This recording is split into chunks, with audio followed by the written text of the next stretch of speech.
Bonjour et bienvenue dans Zéro Dark Thierry, le podcast de la gauche qui n'est pas sur Twitter et partant qui a des choses intéressantes à dire. Parce que quand on y réfléchit, les gens qui se disent de gauche sur Twitter, ils représentent un peu mes couilles, mais on en entend que tout le temps, et c'est à cause d'eux qu'on perd un temps fou à parler de conneries du genre privilège blanc et autres billevesies bourgeoises. Cette parenthèse cinglante pour introduire le cœur de l'émission. Nous n'aimons pas les gens, nous l'assumons, et aujourd'hui, puisque nous enregistrons le dimanche et que c'est les élections, parenthèse, votez France Insoumise, s'il n'y a pas de liste France Insoumise, votez lutte ouvrière. Nous décidons donc, en toute mauvaise foi, assumer de dire du mal des candidats putatifs à la prochaine présidentielle, dans une sélection absolument partiale et dans une réjouissante mauvaise foi. Zemmour, Hidalgo, Jadot et Roussel vont donc être passés à la moulinette matérialiste et c'est bien fait pour eux. Avec moi, mes compères de choc, Gwen. Bonjour. Florent. Salut. Et Philippe, qu'on a réussi à sortir de StarCraft 2 pour l'émission. Salut. Je précise que ce numéro de Zéro Dark Thierry est en partenariat avec les montres Rolex. Les montres Rolex nous ont très gentiment offert 4 exemplaires chacune, parce que nous, on peut être de gauche et porter des montres qui coûtent 10 SMIC, parce que, vu qu'on est des hommes, Louboutin nous file pas de godasses. Ah oui. Donc, on commence par moi. Comment ça, on commence par toi, t'es candidat, toi? Le niveau de brutalité de cette intro m'a laissé quoi. Ouais. Voilà. Et encore, je me suis Et ce n'est vraiment que le retenu. début, je pense. Je me suis vraiment retenu. Il y a Mais tellement du de coup, choses à dire. Thierry, vers Oui. qui vas-tu diriger tout ce Cette fiel? hargne, hein, tout ce fiel, mon pauvre garçon, je ne peux pas diriger tout mon fiel, ce n'est pas possible, je suis obligé de le canaliser, parce que sinon ça déborderait en imprécation. Après, ça ressemblerait à CNews. Après, ça ressemblerait à une sorte de CNews.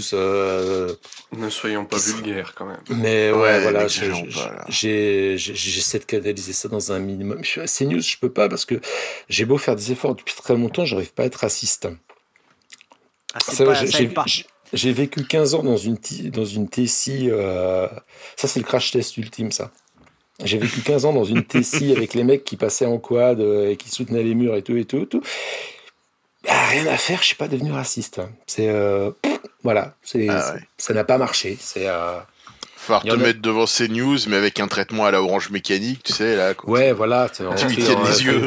T'en tiens les yeux et non, c'est compliqué. Il y en a, ils ont jamais vu un arabe de leur vie, y compris dans la famille, et ils votent Front National depuis 25 ans. Et, oui, mais... et moi, ça n'a pas marché. J'avais un copain de lycée qui est devenu raciste après s'être fait agresser par des blancs. Ah, c'est pas mal ça aussi. Oui. D'accord. Attends, ouais, ok. Mais il est devenu ok. raciste vote FN machin, tu vois. C'est beau. C'est beau. Il s'est fait agresser par des skins et il vote FN. Putain, il y en a bien qui se font gifler par des mais... royalistes et qui serrent la vis sur l'immigration, donc... Oui, Ouais, voilà. Hein, après tout. C'est étrange, mais le monde est étrange. Est-ce qu'il y a quelque chose à comprendre ? Enfin, ce qui est étrange aussi, tiens, ça va me permettre d'introduire ce que j'ai à dire, hein, c'est Éric Zemmour, la candidature d'Éric Zemmour, parce que Éric Zemmour, il est candidat. Parce que dans ce pays, plus rien n'a de sens, parce que n'importe quel avorton fascisant peut se prétendre un destin, et qu'est-ce que vous voulez que je vous dise ?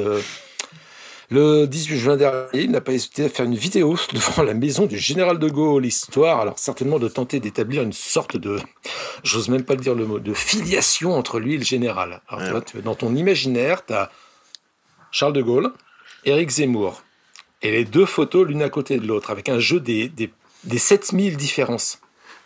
Bah déjà, la première différence, c'est 1m12 quand même. Déjà, comme ça, c'est la stature. Facile, mais ouais. On avait dit pas le physique, mais avec Zemmour, on peut.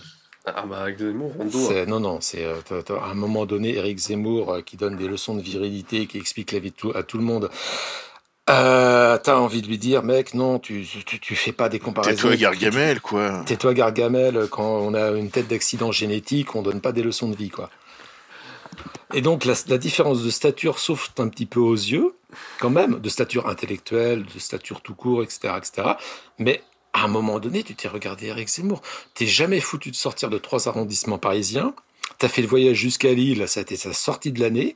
Non, mais le général, s'il était encore là, il espérerait te marcher dessus du pied gauche pour que ça porte bonheur. Faut voir aussi le saut conceptuel d'une rare audace, puisqu'il y a encore 2 ans, il prétendait que Pétain avait fait du bien à la France et avait sauvé les Juifs. Hop là, 2 ans plus tard, on chante les louanges de gauche, tu vois pas la dissonance? Alors, je comprends bien que c'est pour ratisser le plus large. Puis Zemmour, il est comme ça. C'est que du moment c'est à droite, il aime. C'est-à-dire, en fait, de Pinochet à Simone Veil, tout ce qui est de droite, c'est bien. Avec des nuances sur Simone Veil, quand même.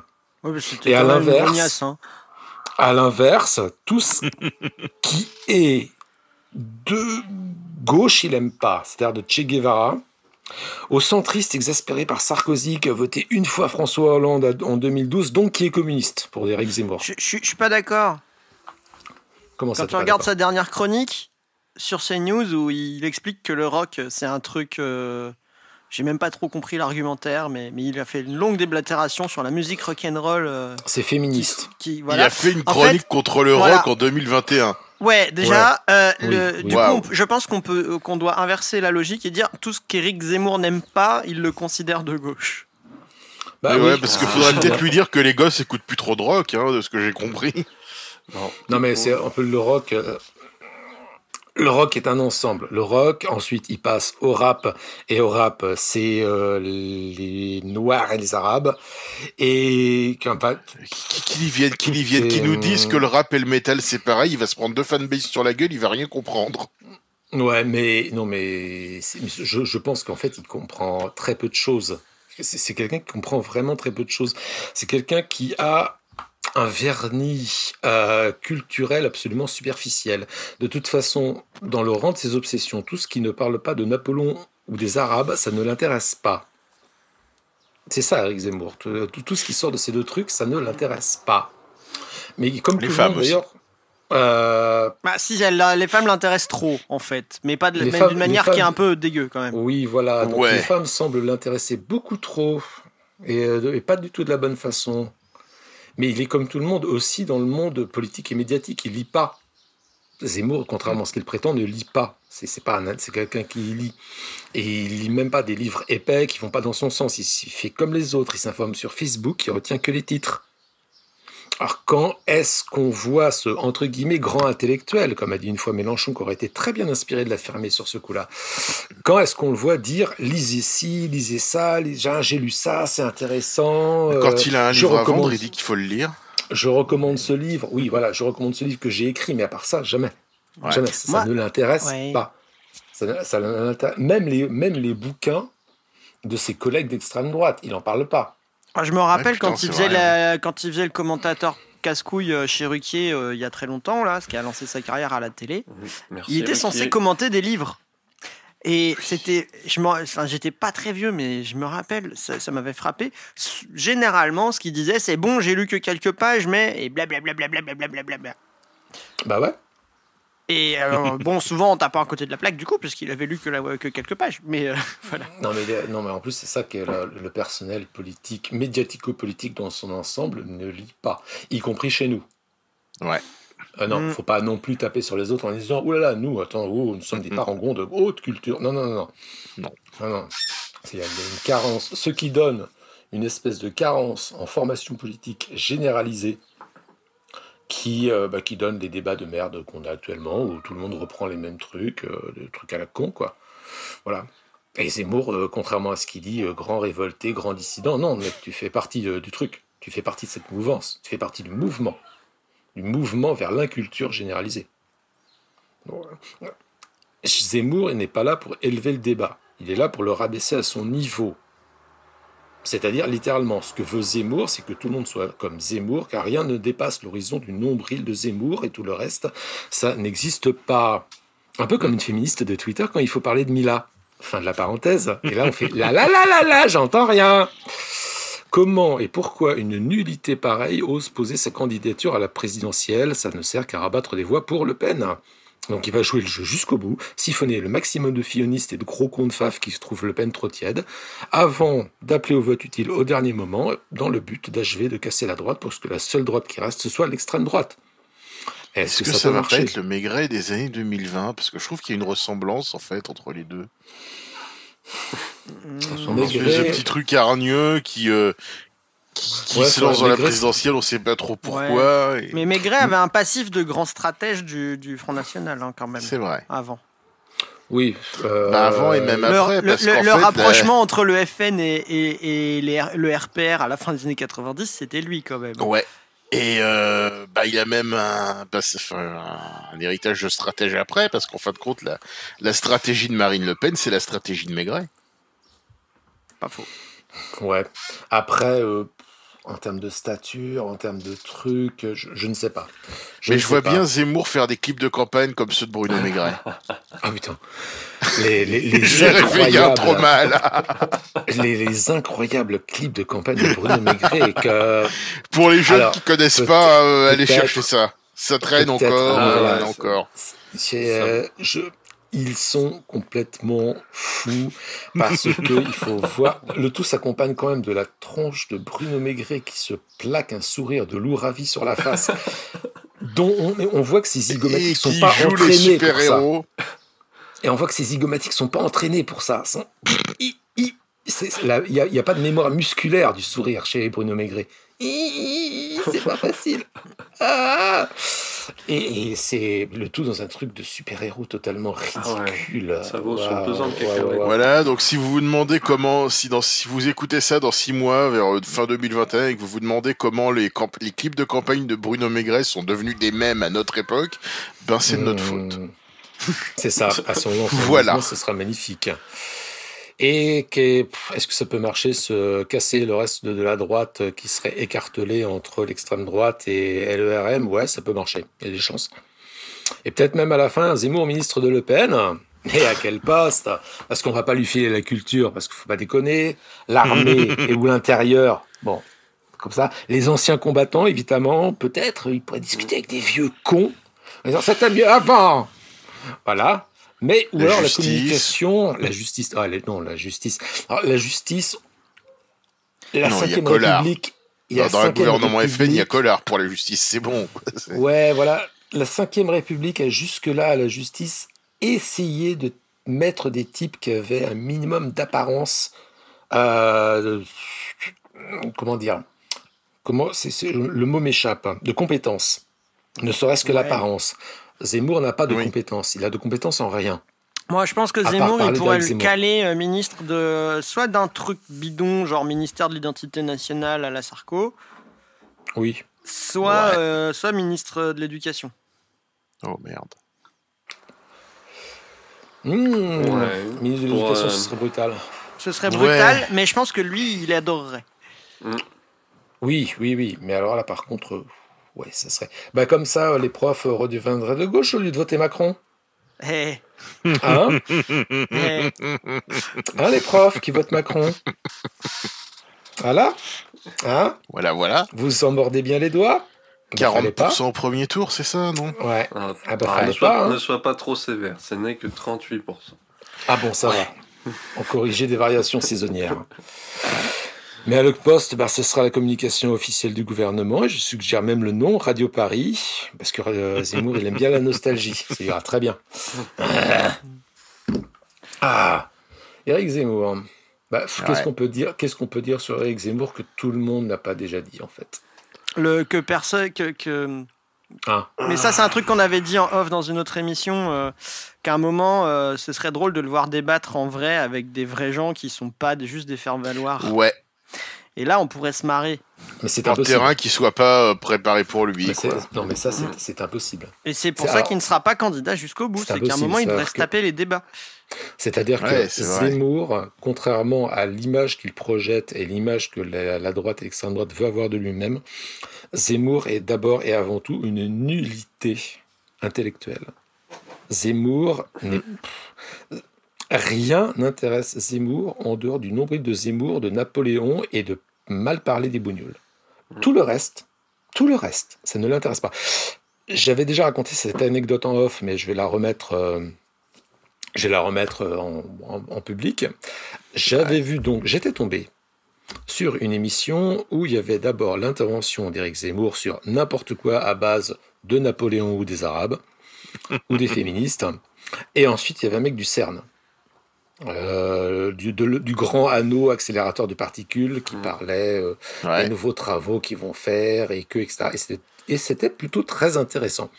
Parce que bon, voilà, c'est quand même des choses qui sont à la fois scientifiquement intéressantes. On travaille sur la matière, l'origine de la matière, les particules. Est-ce qu'on va aller jusqu'à la plus petite particule ? Ouais, c'était assez bluffant. Et en plus, comme c'est un truc qui est un peu français, c'est un peu français. Ouais, il y a un côté cocorico, en disant ah bon voilà, on est capable de faire quelque chose un petit peu. La position de Zemmour, dès qu'il a fini de prendre la parole, langage corporel, il se met en retrait, il croise les bras devant lui, il baisse la tête, il jette un coup d'œil de temps en temps, et il n'en a rien à secouer. Il a même pas demandé si ça pouvait ouvrir un portail vers un monde parallèle où l'Algérie est toujours française, quoi. C'est ça. Il a même pas assez d'imagination. Il a même pas essayé de comprendre si ça pouvait avoir un vague rapport quelque part avec ses obsessions. Non, mais la position que tu décris, Thierry, c'est qu'il devait être en train de lire Twitter en dessous du bureau. C'est possible aussi. Pour voir que pour les gens qui commentent sa propre prestation. Bah oui. Voilà. Mais rien à secouer. C'est-à-dire qu'à un moment donné, quand il a l'opportunité de s'enthousiasmer sincèrement pour un truc français, monsieur, voilà, qui a un peu de la gueule, qui a un peu du prestige, le CERN, putain. Non, mais le CERN, c'est pas que français, c'est aussi suisse, tu vois, tout de suite, c'est un peu corrompu, quoi. C'est un peu corrompu. Bah, comme son argent. Mais vu que c'est des fonds publics, c'est un peu communiste, c'est pour ça, peut-être. Ah, c'est peut-être communiste, ça aussi, ouais. On rate toujours cette dimension chez les libéraux conservateurs, à quel point ils sont débiles. Comme on est dans d'autres sphères intellectuelles, ce genre de raisonnement nous échappe forcément. C'est sûr. Mais en tout cas, il y avait un truc qui veut dire. Mais il me fait semblant de s'intéresser parce qu'à un moment donné, c'est un truc non, rien à branler, rien à foutre. Tout ce qui sort de Napoléon, des Arabes et des féministes, ils s'en cognent, ils s'en fous. C'est quelqu'un d'extrêmement limité. Ça, il faut le dire. C'est pour ça qu'il ne peut pas débattre face à d'ailleurs, il débat plus du tout. Il est dans son émission. T'as Christine Kelly qui de temps en temps secoue la tête en faisant quand même. Voilà. Est-ce que vous pensez vraiment que le couscous est une attaque contre l'identité nationale ? Voilà, c'est mais couler les bateaux de migrants, c'est un petit peu méchant tout de même. Comment ça les migrants sont tous des violeurs ? Pas tous quand même. Voilà, ça, pas tous quand même. Pas tous, tu vois. Bon, beaucoup, d'accord. Pas tous. Non, c'est pas tous. Il y a aussi des voleurs. Enfin, voilà. Ils sont incroyables. Donc, il n'invite plus personne parce qu'il sait pertinemment au fond de lui-même qu'à partir du moment où il va être face à quelqu'un qui a un petit peu de répondant, qui a un petit peu de truc, qui va lui dire tu te tais, tu racontes de la merde. Parce que personne, quand il était encore dans des débats contradictoires avec des gens, c'est un truc qui m'avait absolument frappé, c'est que il balance des trucs, et personne lui fait tu sors ça d'où ? Je me souviens, il y a en fraise, quoi, ça vient d'où ? Personne. Il y a hyper longtemps, mais c'est genre quand il passait encore chez Ruquier ou un truc comme ça. Ça devait être chez Ruquier. Il s'était retrouvé avec en guise de contradicteur, alors je sais plus si ça devait être un chanteur ou un truc comme ça. Enfin, le gars qui a sorti un album et qui a sombré dans l'oubli. Plus con que lui. En résumé, quoi. Le mec ne trouvait à dire que oh là là, vous pouvez pas dire ça. Ouais. Et en même temps, face à quelqu'un qui t'assène un débit continu de trucs qui ont à peu près aucun sens, parfois c'est compliqué de riposter parce que la seule chose à dire c'est mais c'est complètement con. Ouais, ça en débat ça marche pas. Il avait vraiment foutu face à une caricature d'artiste de gauche. On me dirait, on apprendrait que c'est un intermittent qui a été payé pour jouer le faux artiste de gauche complètement con et servir la soupe à Zemmour. Je serais à peine étonné à ce stade tellement c'était poussé. Mais c'est ça qui est. C'était même plus crédible, quoi. Mais ce qu'on dit pas aussi sur Zemmour, c'est quand même que c'est un délinquant multirécidiviste. Oui. Mais oui, mais ça aussi, c'est à un moment donné, personne. Excuse-moi de t'interrompre, vas-y Philippe. Non, mais ça me fait penser quand il y a eu l'affaire Michel Zecler, là, qui était là en train de dire oui, mais enfin, quand même, vous vous rendez compte, je sais pas, il a un casier. Voilà, il a dû voler des carambars quand il avait 15 ans ou je sais pas quoi, alors que le mec est multirécidiviste, condamné pour racisme. Éric Zemmour a un casier judiciaire plus long que Michel Zecler. Mais la grande diff, Voilà, et la grande diff, c'est que Zemmour te dira que son casier, c'est pas un casier parce qu'il est délinquant, c'est un casier parce qu'on peut plus rien dire. Ouais. Surtout des trucs racistes. On veut le faire taire, c'est pour ça qu'il est sur toutes les ondes, RTL, CNews. Alors, là où il a pas tort, c'est que oui, nous, on veut le faire taire, clairement. Oui. J'assume sans aucune difficulté le fait d'avoir envie de faire taire Éric Zemmour et que j'ai aucun problème moral avec ça. Oui, non, c'est-à-dire qu'à un moment donné, c'est que si la parole d'extrême droite se répand, c'est parce qu'on les laisse parler aussi. Voilà. Donc bon, tout ça, allez, on accélère, on passe à autre chose. Alors, l'ordre de trucs comme ça. Bon, Fabien Roussel, c'est qui il sort de on reste dans la nostalgie du coup là. Ah ouais là. Tout à fait, parce que moi j'adore l'archéologie, donc du coup c'est normal que j'ai voulu vous parler du PCF et de son candidat Fabien Roussel, donc le plus gros challenger de Jean Lassalle et de Jacques Cheminade pour la palme des 1%. Alors, il y en a qui doivent se dire c'est qui Fabien Roussel, donc Fabien Roussel, c'est le secrétaire... Il est passé à la télé un peu. Ouais, un petit peu. C'est le secrétaire national du... Hein Jacques Cheminade aussi est passé à la télé une fois. Il passe que tous les 5 ans, lui. Mais... Ouais. Donc, Fabien Roussel, c'est le secrétaire national du PCF, donc du Parti communiste français. Donc, depuis 2018, alors, il y a quand même un truc qui m'a étonné, c'est qu'il a 52 ans, donc ça en fait un quasi-adolescent dans l'appareil communiste. Bon, dans son itinéraire, il a milité pour la libération de Mandela. Son père était journaliste à l'Humanité, donc c'est du communisme classique, quoi. Ouais, bien. Rien de bien original. Le phénomène des dynasties communistes, c'est quand même quelque chose. Oui. Avant lui, d'ailleurs, en 2018, il a damé le pion au très charismatique Pierre Laurent, donc lui-même issu d'une dynastie... De bureaucrates au PCF, donc attention, là c'était... donc il a gagné un petit peu la surprise quand même générale. Donc là, tout de suite, attention, PCF is back. Bon, au niveau anti-impérialisme, ça fait un peu approximatif, mais c'est pas grave. Donc au menu du PCF is back, un nouveau logo moche digne d'une décoration de Noël, franchement. C'est une bougie, truc... Bon, ok. Donc on sent qu'il fallait mettre une étoile. Ah, parce que le truc au-dessus, c'est censé représenter une flamme ou quelque chose. Mais oui, c'est la flamme de l'espoir. Je pensais vraiment que c'était pour le découper et l'accrocher au sapin. je me demandais ce que c'était que cette boucle. Non, c'est la flamme de l'espoir parce que c'est le catho-communisme en fait. Le catho-communisme. Alors, en dehors de ça, il y a quand même une nouvelle ligne qui est affichée. Donc le PCF, il se pose, il entame sa renaissance, donc fini de s'effacer derrière Mélenchon. Maintenant, ce sera derrière le PS. Oui, mais ça, c'est comme d'habitude. Mais donc Mélenchon, le vilain nazi, ex-sénateur socialiste, quand même, au passage, il aura quand même évité de vendre leurs derniers bijoux de famille, notamment le siège place Colonel Fabien. Donc ils sont un petit peu ingrats quand même. Ligne affichée, indépendance à chaque élection, lutte des classes et tout le tintouin, on va voir ce qu'on va voir, les rouges sont de retour. Mais justement, en 2018, en novembre, qu'est-ce qui s'est passé ? Vous vous en souvenez ? Il s'est passé tellement de choses. Il se passe tellement de choses. Les gilets jaunes. Et comme 90% des gens de gauche, il semblerait que notre cher ami Fabien n'ait absolument rien compris au bordel. Donc, alors j'ai adoré, il a fait une déclaration en décembre, en disant si les gilets jaunes clarifient leurs revendications pour le pouvoir d'achat, blablabla, le PCF appellerait ses adhérents à se mobiliser, mais en janvier. Pourquoi en janvier ? Donc il a mis un mois à réagir pour dire qu'il allait se donner encore un mois pour réagir. Voilà. Non, c'est il a dû être poussé à dire un truc presque sympa pour les gilets jaunes, parce que dans sa base, à mon avis, ils sont moins cons que lui. Sauf qu'il voulait pas. Sauf qu'il voulait pas, comme la plupart des appareils de partis de gauche à ce moment-là, qui trouvaient que tout ce fluo, c'était quand même dégueulasse. Et puis qu'en plus, il y a des gens un peu douteux dans les cortèges, parce que évidemment, dans nos cortèges à nous, il y a que des gens absolument pas douteux. Hein. Ouais, voilà. Et donc il a fait un truc au mode minimaliste parce qu'il était obligé pour pas passer pour un pignouf, mais bon. Ce qui est drôle, c'est que depuis. Et du coup, en janvier, il a dit quoi ? Bah, il a rien dit. Ah. Et ce qui est drôle, Non, c'est que le tweet a disparu aussi sur le truc du j'appellerai en janvier. Ah. Je n'en trouve plus le tweet.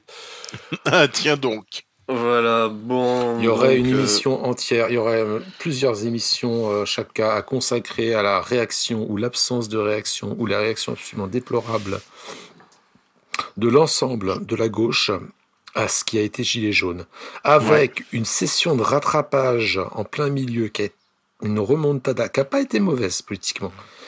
Les militants ont été envoyés sur les ronds-points pour parler de pouvoir d'achat et autres trucs communistes, etc., etc. Bon, ça, c'est au grand désespoir des militants FAF qui étaient sur place, qui n'arrêtaient pas de vouloir parler des bougnoules. Je me rappelle de la vidéo de Conversano qui disait « On a perdu les gilets jaunes, c'est pas la peine, arrêtez ». Ouais, voilà, c'est en train de pleurer. Ils sont pas assez racistes. Enfin, c'est le peuple n'est pas assez raciste. Merde, je me casse en Roumanie. Bon, ouais, d'accord. Ok, Daniel. Donc, mais la réaction de l'ensemble, bon, je parle même pas de l'extrême gauche dans son ensemble, c'est-à-dire NPA, Toto, qui ont rien compris, mais rien. Et Toto, il y en a plein qui ont essayé de se coller dessus, mais ça fait des trucs bizarres. Ouais, alors, oui. Il y en a eu. Ça, on pourrait le dire de n'importe quel mouvement depuis des années. Hein. Les Toto ont mais essayé de se coller dessus et ça a fait des trucs bizarres. Bon. Ouais, c'est pour ça qu'il faut jamais se coller avec eux. Jamais. Ouais. Donc, parce que le truc bizarre, tout est trop bizarre en ce moment. Mais c'est surtout les trucs de gauche, mais qui n'ont absolument rien compris. Il y a un moment donné, c'était vraiment, bon, voilà, le peuple en lutte. Attends, ça, sans arrêt, t'entends parler de peuple en lutte, et il faut que le peuple soit en lutte. Et là, d'un coup d'un seul, sans mot d'ordre de personne, bah, t'as le peuple en lutte. Ouais, il est là. Le vrai peuple, en vraie lutte, qui va pas de Bastille-Nation et qui sort des trucs, etc., etc. Et que personne à gauche s'est dit, ouais, génial, go, on fonce. Parce que t'as eu quelques trucs un peu isolés, hein. T'as eu du Ruffin, t'as eu des syndicats un peu. Ouais, mais alors comme par hasard. Mais bon, et t'as eu les Lamberto qui sont allés à Donf.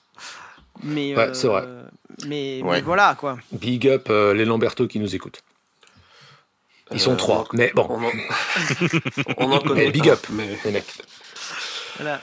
Bref. Donc après cet épisode raté, t'as 2019. Alors là, c'est très passionnant. C'est les élections européennes. Donc je suis sûr que ça vous transporte d'allégresse, les élections européennes, non ? 2%. De participation, ouais. 2,49%. Oui. Derrière Benoît Hamon. mais devant le parti animaliste, et c'était chaud. Alors, attends, non, ça le parti animaliste, ils avaient des super affiches avec des petits toutous. Il y avait des chatons. Des chatons et des petits toutous trop mignons, l'air triste, que t'avais envie d'adopter, quoi. J'ai une petite gourmandise quand même dans mon département. Ils ont fait moins que le parti animaliste. Et là, j'ai rigolé, mais vraiment.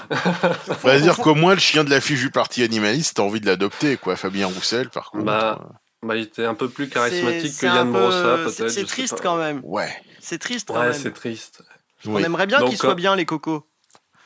Donc, oui, voilà, l'idée, en fait, c'était on est indépendant, on va pas avec la France insoumise. Donc, résultat, frais de campagne non remboursés, 0 élu. Bien joué. Bien joué. Donc, en 2020, les élections municipales, donc là, on arrête de déconner, il faut quand même sauver le vivier des élus locaux. Donc, du coup, le PC revient tout naturellement dans l'orbite du Parti Socialiste, donc notamment à Paris, toujours avec Yann Brossa qui a fait ce magnifique 2,49%. Donc là, on est pragmatisme. Faut des élus, pragmatisme. Donc PCF is back, mais pas trop quand même. Et c'est fort de ce bilan flamboyant que Fabien Roussel déclare sa candidature début mai, là, en 2021. Donc la première candidature communiste depuis les 1,93% de Marie-Georges Buffet en 2007. Pauvre Marie-Georges. Mais Marie-Georges, un peu comme Brossa d'ailleurs, c'est un peu le truc hyper caractéristique du PCF post-Robert Rue en France. C'est que c'est des gens, tu les mets dans une coalition, ils peuvent faire des trucs franchement intéressants. Parce que si on leur laisse appliquer des bouts de programme. Par contre, tu les envoies tout seuls faire de la politique, ça se casse la gueule complet, quoi. Et du coup, il y a des gens qui sont malheureusement pas faits pour ça.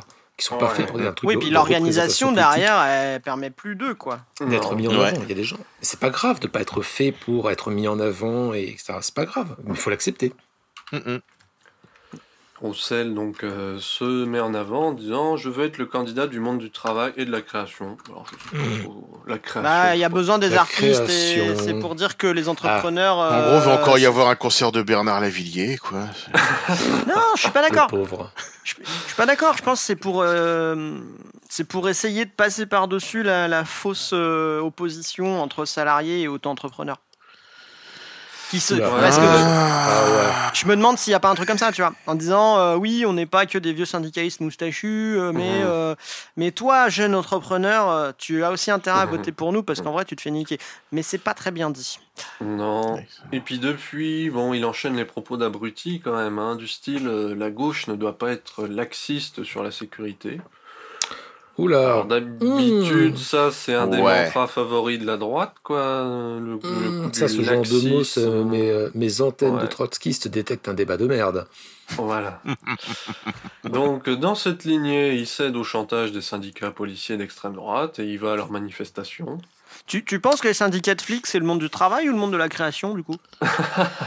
Alors. Ouais, bonne Ah, ils sont question. créatifs pour taper sur les gilets jaunes, ils ont été assez créatifs quand même. C'est vrai. Camarade policier, sous l'uniforme, tu restes un travailleur. Ouais. C'est bon. Donc, c'est quand même une manif où la police a demandé à avoir un droit de regard sur la justice. Hein. Il a changé la constitution aussi. Voilà, donc là, c'est PCF is Routine. back. PCF is back, mais BAC, comme la BAC, tu vois. Joli, Et on ça- apprécie ce jeu de mots. Pas mal, ouais. bah, alors, je reconnais, c'est pas moi qui l'ai inventé. Bon, mais je reprends les bonnes choses. Je sais reconnaître le talent. Et il continue, hein, sa dernière déclaration en date sur CNews. Bon, bah, sur CNews. Quand on ne bénéficie pas du droit d'asile, on a vocation à rentrer chez soi. Et là, on se dit qu'il pourra avoir vocation à fermer sa gueule, peut-être de temps en temps, parce que c'est quand même un petit peu. S'il a juste ça à dire au mec, ah non, vous n'avez pas de papier, vous avez vocation à rentrer chez vous, c'est un petit peu. Après, Oui, il a c'est pas un compris petit que peu- quand t'es de gauche, tu fais pas campagne sur l'immigration, quoi que t'en dises en fait, que tu sois pour C'est ou ça. contre. Tu fais juste pas C'est campagne ça. dessus. C'est C'est pas, marrant un, qu'il c'est pas un reprenne débat où tu peux gagner en fait. C'est quand même marrant Ouais. qu'il ait repris l'expression de Manuel Valls aussi quand il disait que les Roms n'avaient pas vocation à rester en France. Et du coup, Manuel Valls, il a vocation à rester où? Nulle part. Barcelone. Sur Mars avec Elon Musk. Ouais, voilà. Ah, ça me va bien. Ça me va Voilà. bien. Le printemps marsicain, ce serait pas mal. Manuel Voilà. Valls. Voilà, c'est que voilà. En fait, d'ailleurs, organisons l'exode massif vers Mars des gens qu'on n'aime pas. Très bonne idée. Ça, Ouais. c'est Ouais, ça, mais c'est un j'aime bien. projet d'avenir. Ouais, Ça c'est- coûte des sous quand même. ça c'est le futur du Pas socialisme. grave, les c'est sous, c'est un faux problème. C'est le futur du socialisme, ça, les amis. Mais moi, en fait, j'ai pas d'antipathie, aussi curieux que ça puisse paraître, contre Fabien Roussel. J'ai même pas d'antipathie, j'ai encore moins d'antipathie, même énormément de sympathie envers les militants PCF de base qui font le taf. C'est preuve que t'es plus un vrai trotskiste hein, quand T'as même. Qui t'as de la ouais. pitié. Quand même. Attention. La pitié. Attention, camarades, parce que non, quand on est trotskiste, on est nuancé. C'est qu'on a beau savoir faire des trucs sur l'État ouvrier bureaucratiquement dégénéré et se représentant cocostal, mais au fond, tu gardes une tendresse. Parce que c'est la famille, tu comprends? Mais c'est vrai, en plus, moi, je les aime bien. J'en connais en plus ici, là où je vis, et qui sont des gens chouettes, quoi. Oui. C'est que moi, Ouais. moi, ça me navre sincèrement la perte d'influence politico-culturelle. Clairement, tout le monde n'a qu'à y Le PC. perdre de la perte d'influence du PCF. Moi, ce que Voilà. je trouve ouf, c'est que les. Comment dire? Ce que j'arrive pas à comprendre, c'est la coexistence dans le PCF d'un discours à la fois ultra identitaire en mode. Tu sais, ça me fait penser au même avec le gros chien musclé et le petit Oui. chien machin là, Oui. avec genre Oui. Big Et PCF, dès qu'il y a URSS, l'occasion, ceinture rouge, CGT 4 millions d'adhérents, nana. Et à côté, oui, on voudrait un siège avec le PS et on est prêt à tout en échange, même à être de droite. J'avais Et les vu deux un trucs, même les deux comme trucs ça. coexistent. Les deux trucs coexistent. Et je comprends pas comment. Bah, c'est Comment Il y c'est avait- possible en termes de dissonance J'avais vu ce cognitive, tu vois. même-là sur le PCF où t'avais le gros chien qui disait on a fait sauter des trains et égorger des nazis, accepter la sécu, on est encore armé. Et à côté le petit chien qui chialait s'il vous plaît le PS déplace sur votre liste aux européennes. Bah ça, c'est le moment Marshall, les amis. C'est le tournant, c'est le moment Marchais. C'est-à-dire que cette stratégie d'un truc ultra combatif avec des grands discours, comme ça, déployer des gros meetings et avec des gros arrangements de coulisses peu ou prou crapoteux et comment définir ça autrement que des montagnes russes idéologiques au niveau du discours. Ouais. C'est le moment Marchais, ça. Enfin, ça a été inauguré avec ça, qui a été un très long moment dans l'histoire du PCF et donc dans l'histoire politique française. Le problème, c'est que ça fonctionnait quand il y avait Moscou derrière pour filer du fric. Et quand le PS pouvait effectivement ramener des sièges. Et quand le PS pouvait ramener des sièges. À partir du moment où, à l'Est, rien de nouveau. C'était plus si. Oui, beaucoup trop de nouveaux. Et qu'à un moment donné, on va pas refaire l'histoire du mouvement ouvrier en France. Puis, lisez Julian Miski, vous saurez tout sur tout ça. Rappelle-nous les références, s'il te plaît. Julian Miski. Toute son œuvre. Attends, je retrouve le titre. Oui. Donc c'est Julian Miski qui est un chercheur très intéressant et le bouquin c'est Le communisme désarmé, le PCF et les classes populaires depuis les années 70. D'accord. Et c'est sorti en 2014 chez Agon, très bonne maison d'édition. Et du coup ça raconte comment le PCF, en fait tout ce que tu dis, comment le PCF est passé d'un truc hyper influent culturellement, politiquement, socialement à ça. Et notamment comment ça a arrêté d'être un parti de masse, comment ça a arrêté d'être un parti ancré dans les catégories populaires et chez les gens normaux, on va dire. Et comment du coup c'est devenu un parti un peu comme le PS, c'est-à-dire avec juste des élus et des gens éduqués, mais plus personne derrière. En affaire du Philippe. Voilà. Nous avons perdu quelqu'un. La représentation. On a perdu Philippe. Victime du Wi-Fi Saint-Angers, donc visiblement. Oui, il va revenir, c'est pas grave ça. Oui, il va revenir. Bon, de toute façon, nous allons embrayer. Nous embrayons oui. parce que sur la déchéance et dans les conditions du direct. Ouais, sur la déchéance et du PC et le courage, parce que allez, on va dire un truc. Ah, optimiste. il est revenu. On va dire un truc optimiste pour une fois, c'est que saluons quand même à tous les niveaux, parce que je pense que c'est ça la note positive à laquelle ils vont rendre hommage, c'est tous les gens PC, CGT sur le terrain, etc., qui font des trucs, qui font encore des trucs un petit peu concrets avec les maigres moyens qui leur restent, et qui méritent totalement notre respect. Voilà. Tout à fait. Petite parenthèse, histoire de dire qu'on n'est pas des gens complètement aigris qui détestons tout le monde. On déteste surtout les gens qui font des choix stratégiques de merde. Oui. Mais en revanche, c'est toujours pareil. Hein. Nous, on est de gauche, donc on tape sur ceux qui sont en haut, pas sur ceux qui sont à la base. Jamais. C'est ça. Donc, embrayons, parce que on a dit tellement du mal de gens de gauche, tellement de mal de gens. On va continuer. Voilà. Allez, hop, Yannick Jadot. Bim, ton tour. Du coup, on continue. Mais je croyais qu'on devait dire du mal des gens de gauche. Oui, c'est vrai. Ouais. Mais sommes-nous taquins? Mais ouais, voilà, et merci, parce que quand j'étais gamin, déjà, je me souviens à l'école, quand il y avait des exposés à faire, vous savez, le genre d'exposé où il n'y a pas de sujet libre, t'as une liste de sujets, et chaque binôme ou groupe de trois, etc., doit choisir. En général, j'étais dans les derniers à choisir, je me retrouvais toujours avec des sujets de merde, genre le sac à dos à travers les âges. Et je sais pas si c'est vrai qu'on change jamais vraiment ou quoi, mais là ça a pas changé, parce que c'est quand même moi qui me retrouve avec Yannick Jadot. Ouais, là j'avoue que. Merci. Le vélo électrique à travers les âges. Tout le plaisir. Mais ouais, c'est sympa quoi. Personne n'en voulait, mais tu t'es sacrifié. Ah oui, ça. C'est admirable. C'est un bon résumé de Yannick Jadot en même temps, ça. Voilà, je veux dire, l'intro va tellement droit au but que je peux dire que ma chronique est finie ou je sais pas. Non.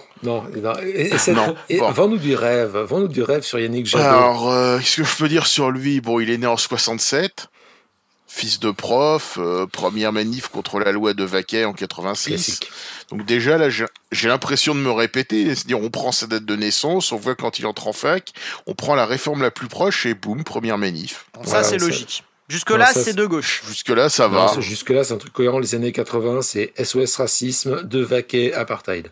Ouais. Voilà. Jusque-là, Ouais. on est dans Classique. dans les clous de la manif normale de gauche des années 80.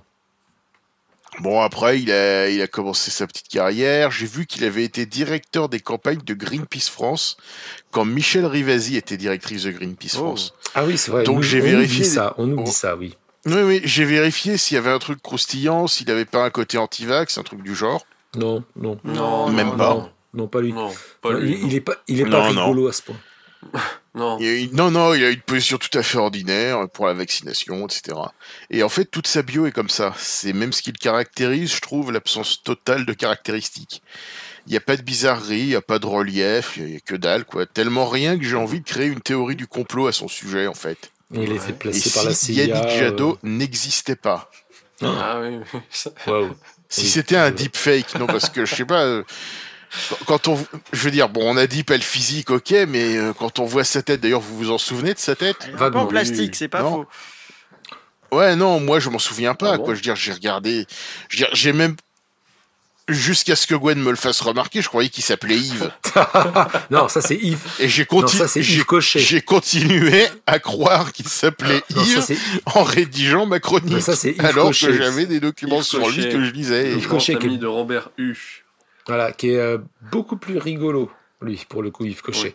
Oui, voilà, mais Jadot, non, c'est une absence totale de ses Je particuliers. remarque quand même une sorte de, comment dire, d'étrange ressemblance en termes de silhouette comme ça, et comme s'il y avait une sorte de transition, un petit de décalque de la même personne Ouais. entre Philippe de Villiers, Yannick Jadot et Jean Lassalle. En fait, c'est ce que je me suis Ça dit un peu, c'est que Yannick Jadot, c'est un peu un aperçu de la tête qu'aurait Philippe de Villiers avec le taux de consanguinité d'un humain normal. Non, mais moi, les trois, ils me font penser à, comme dans ces jeux Il y a vidéo, quelque comme chose. dans ces jeux vidéo où tu personnalises ton avatar et tu changes des détails, les sourcils, le nez, etc. Mais c'est la même base. Oui, voilà, et là, tu bouges le curseur sur, je sais pas, moi, le taux d'alcoolémie, des trucs comme Voilà. ça, et ça va de l'un à l'autre. Donc, bon, après, ça peut aller. Ouais, non, je pense que c'est Mais un bon, truc qui non, n'avait on rien va à arrêter voir. sur le physique, je veux dire, plus sérieusement, Oui, c'est soyons bon, c'est un sérieux. bon produit. Soyons sérieux. S'il te plaît. Ouais, Moi- on va essayer. Hein, bon. Ouais. Jadot, juste pour finir sur ton truc là, Jadot, tu dis, si ça se trouve, il n'existe pas, mais au fond, il n'existe pas. Enfin, je veux dire, ça fait quelle différence qu'il existe là, concrètement? Alors, ouais, c'est un peu la Alors, question. nous sommes en jour d'élection des régionales, donc il est tout à fait possible que ELV Les Verts fasse des résultats. Ah, je parle pas de très LV, je parle de corrects, Yannick Jadot. Très correct. Donc, ensuite, dès ce soir à 21h, ils vont se prendre pour le turfu de la gauche. Ouais. Comme d'hab. Et puis non. Et puis non, parce voilà. qu'à un moment donné, le principe de réalité rattrape toujours. Mhm. Moi, j'avoue que je Ouais, voilà. suis un petit peu inquiet. C'est un produit de sa classe et de son époque, en fait, et plus que Macron, même. Il y a chez lui une sorte de vide consensuel, un peu, quoi. Bon, il est écolo, mais dans la version qui fâche personne. Euromaniaque, parce que c'est la religion de son milieu, dans la version Europe des régions, hein, bien sûr. Ah bon, c'est un bon produit, c'est tellement conforme à toutes les injonctions implicites que ça en devient trop. C'est chiant, quoi, en Enfin, fait. moi, je sais pas, j'ai envie de le Je renvoyer. veux juste dire qu'il est chiant, en fait. Absolument. J'ai envie de le renvoyer à ses profs de parents avec la mention trop scolaire. Ouais. Vous savez, le truc que mettent les profs Ouais. sur certains devoirs. Trop scolaire, Ouais. c'est... Non, mais c'est surtout, faut aussi parler de cette participation à la manif de syndicats de flics, quoi. Ça, c'est vrai que vraiment. lui aussi y était, c'est vrai, j'avais oublié ça. Lui aussi. Bah oui, vous voyez comme ça, Oui, on n'y oui, pense même pas parce que le mec, même au moment où on en parle, le mec s'efface au fur et à mesure de nos mémoires. Il fade to grey. Comme ça, c'est un qui, de quoi on parlait déjà? Je sais plus. Oui, voilà, de Yannick, putain, c'est qui, lui, déjà, Jadot. Et il est un peu à l'image de son parti et de son électorat, parce qu'un néant pareil, ça devient pas vaguement présidentiable par hasard. Moi je pense que tu as oublié un passage important dans la vie de Yannick Jadot. Passage important, et Yannick Il est- Jadot, c'est pas dans la même phrase. Gwen. Justement, Important, vous vous rappelez Yannick qu'il Jadot, était candidat en c'est curieux, 2017? déjà. Quoi? Bah oui, il était candidat. oui. Il a fusionné avant le premier tour avec Benoît Hamon. Avec Et Benoît à eux deux, Hamon, ils ont fait oui, 6%. Ouais, bravo, bien Je joué. m'en Alors, c'est un truc. L'avenir de la gauche. C'est vois un truc qui Et avait rien que ça totalement devrait totalement le disparu. disqualifier pour être recandidat pour ELV en fait. Le mec, il a déjà été candidat et il a réussi à faire encore pire qu'Eva Joly Ouais. en termes de score. Et il disait, Alors que Eva Joly avait fait un score atroce et au moins elle avait pour elle le fait d'avoir une morale et une armature politique. il disait à Mélenchon, surtout, ne loupe pas ce train glorieux qu'est l'union, machin truc. Ouais. Non mais ça, ils le disent tous. C'est insupportable. Tous ces... Bon, allez, est-ce que je fais une parenthèse sur... J'aime pas. Si, j'en fais quand même, je m'en fous. Vas-y. C'est insupportable régulièrement les tribunes dans Libération. Il y en a 178 depuis 2005 qui appellent à l'union de la gauche avec toujours les mêmes signataires, avec toujours le même discours, avec toujours le même truc pour dire l'union de la gauche. Alors maintenant, c'est devenu, depuis 2017, c'est devenu l'union de la C'est peut-être gauche. un bug du site de et les Libé, en écolos. fait. L'union de la gauche, surtout sans Mélenchon. Oui, bien sûr. Qui est vraiment le truc comme ça. Il faut faire l'union de la gauche et présenter n'importe quoi, n'importe qui. Un yaourt, une chèvre, Beyoncé, un magasin Bricorama, Mais surtout mais pas surtout Mélenchon. pas Mélenchon. Voilà, et ils n'ont que ça à dire.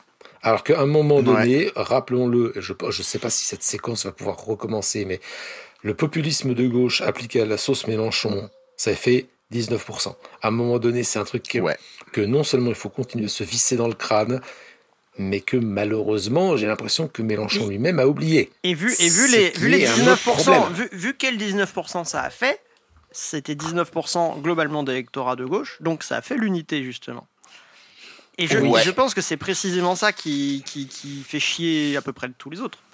C'est que n'ont pas réussi à faire cette unité-là, des électeurs derrière eux, pour plein de raisons. Hein. Je pense qu'il y a des raisons internes et des raisons externes, quoi. Mais voilà. Après, oui, tout le monde a oublié comment faire. Hein. Déjà que c'est pas facile parce qu'en vrai, on peut pas passer à la télé.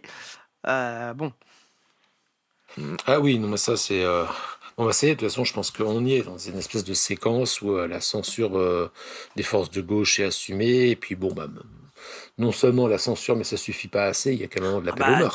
T'as vu la meuf sur Europe 1 qui, pour une blague ultra gentillette contre Zemmour, a démissionné parce qu'on l'a censuré pour une blague qui est littéralement une blague de niveau école primaire gentille.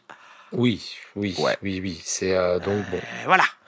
Non, je pense que là, nous arrivons au moment où on va taper vraiment dans le dur. C'est une période qui va être très difficile. Alors peut-être qu'à ce moment-là, il y a des gens qui vont se rappeler ce que c'est que d'être de gauche, mais je pense qu'il y en a qui sont partis tellement loin dans le déni et la bêtise qu'ils ne sont pas rattrapables. Ah ouais, on verra bien. Moi, je pense surtout à l'épisode Papacito, quoi. Parce que, bon, il faut quand même qu'on en parle un petit peu de ça, même si c'est pas le sujet de l'émission concrètement. Mais on ne peut pas passer à côté. C'est-à-dire qu'il y a quand même une espèce de fasciste, deux fascistes, parce que l'autre il est pareil, voire pire. Oui. Qui explique dans une vidéo, comment joyeusement massacrer de l'électeur France Insoumise. Et je pense que c'est pas choisi par hasard. Je ne choisis pas un communiste random au hasard. De l'électeur France Insoumise. Ensuite, qui explique comment se procurer des armes. Bon, alors ça, par contre, en France, Dieu merci, c'est très compliqué d'avoir des armes chez soi, y compris des armes de chasse. C'est un processus qui est très compliqué. Il n'y a pas de culture des armes aux États-Unis. Le but de ces gars-là, c'est déclencher une guerre civile parce que ces gens se tripotent depuis des années sur la guerre civile. Et il n'y aura pas de guerre civile en France, tout simplement parce que les populations... Parce que les populations ne sont pas assez clivées et parce qu'il n'y a pas la culture des armes qu'il peut y avoir dans d'autres pays.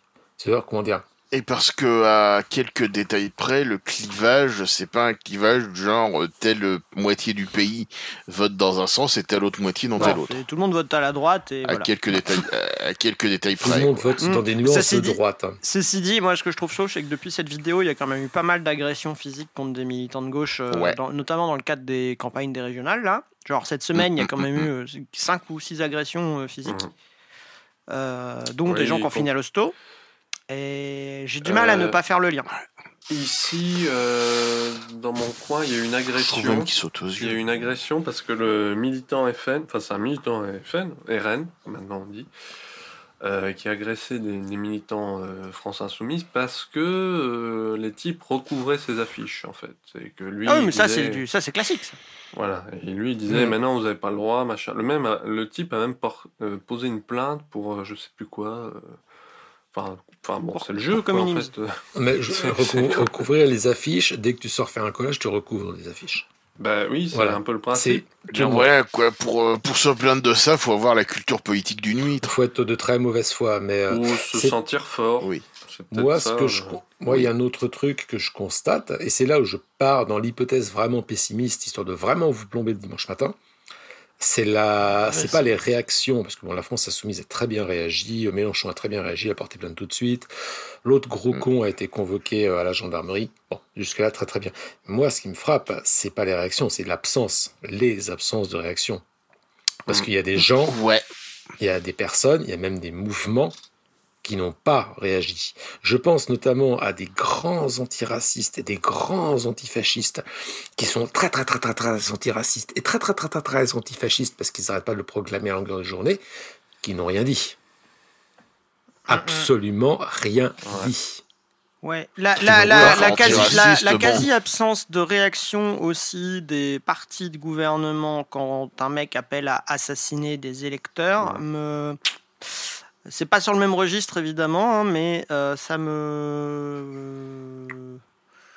Comment dire ça Ça interloque et ça inquiète, ouais. le pseudo Front Républicain en prend pour sa gueule, quoi. Oui, voilà. Moi, je vais jouer le parano de la bande, hein. C'est-à-dire que des gens qui se disent antiracistes et qui disent que pour être antiraciste, il faut parler de race matin, midi et soir, et qui, au moment où l'extrême droite monte d'un cran dans la violence, sont piscine.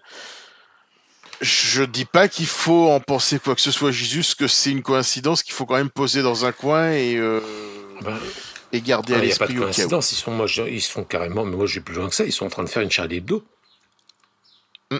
Faire une Charlie Hebdo, c'est-à-dire minimiser les menaces objectives en disant oui, Ouais. mais bon, quand même, vous êtes un petit peu trop ceci, un petit peu trop cela.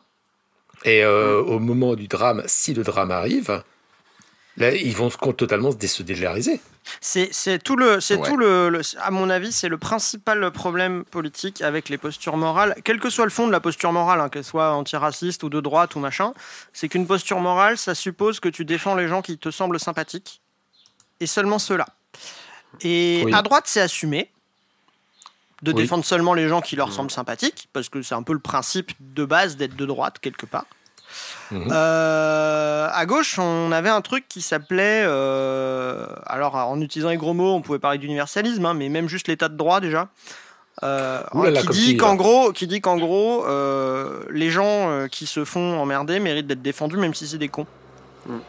Mais l'universalisme, c'est pas et raciste. ce qui fait que on peut trouver légitime la demande de vérité sur Adama Traoré qui avait l'air d'être un connard.